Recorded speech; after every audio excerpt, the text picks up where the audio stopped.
Manatrika niny fa lafim-baovao hafa tanteraka kosa indray tsy metsika akory ny tombony na ilay antsointsika hoe marge bénéficiaire makany amin'ireo mpitantana toby na fivarotan-tsolika taorinan'ireny fisondrotan'ny solika andro maromaro lasa izay raha miatra kosa nefa ny antsoina hoe vérité de prix dia tokony ahatratra 270 ariary isaky ny metatra toratelo ny marge bénéficiaire n'izy ireo amin'izany. Nanomboka ny faharaiky amby roapolo ny volana jolay lasa teo no nahitana fiakarana avokoa ny solika eo anivon'ireo kompania tsolika eto amintsika ka lasa 503 ariary ny litatry ny lasantsy, 407 ariary ny litatry ny gazoil ary 702 ariary ny litatry ny solika fandrehatra.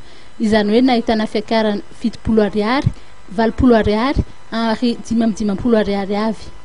Hatreto dia mbola tsy misy ny fampiakarana ny tombony na ny marge bénéficiaire ho an'ireo mpitantana ny toby fivarotana solika ireny. Nisy fiakarana ny vidina solika zany teo. Ino moa zany efa mampiseho ihany hoe efa mandeha tsika amin'le application le vérité de prix angamba. Dia mbola tsy tena tonga amin'izay tanteraka ary.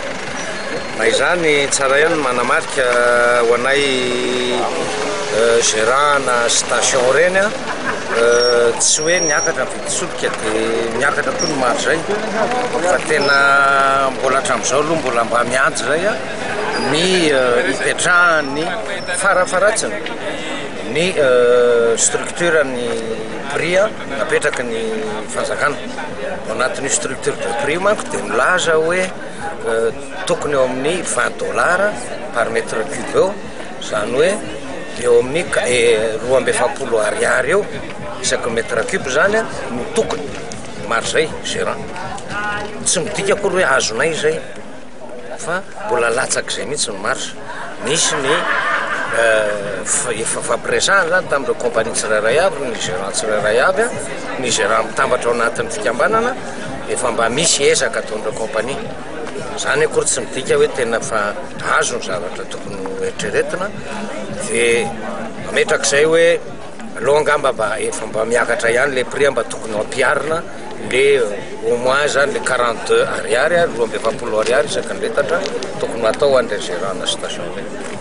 Tsy dia hisy fiantraikany firy amin'ny vidin'ny solika ny fampiakarana ho 270 ariary ny marge n'ireo mpitantana ireo toby pitsinjara solika ireo satria dia tokony efa tafiditra ao anatin'ny marge efa lain'ireo kompania tsolika izany.